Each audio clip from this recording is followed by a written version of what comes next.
Welcome. If you want your LinkedIn headline to stand out and be visible on your public profile using the latest update, you're in the right place. Today, I'll guide you step by step on how to show your LinkedIn headline on your PC. Let's get started. First, open your preferred browser and head over to LinkedIn.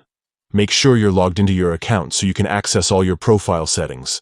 Once you're on the LinkedIn homepage, look towards the top right corner of your screen. You'll see your profile picture, or a small icon labeled Me. Go ahead and click on that.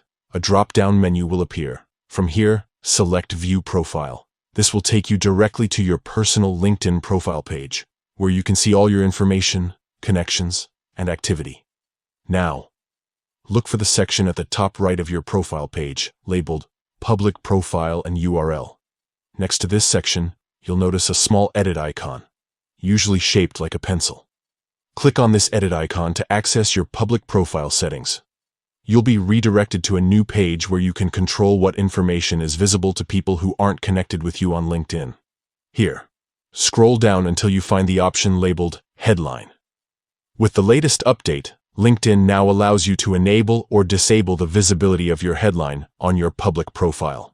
Simply toggle the switch to enable your headline. Once you've enabled your headline, your professional tagline will be visible to anyone who views your public profile, even if they're not signed in to LinkedIn. This is a great way to showcase your expertise and make a strong first impression on recruiters, potential clients, or collaborators.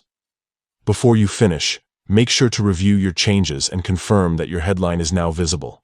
That's all it takes. You've successfully updated your settings to show your LinkedIn headline on your PC with the new update. If you found this guide helpful, don't forget to share it with others who might need a quick walkthrough. Thanks for watching, and see you in the next tutorial.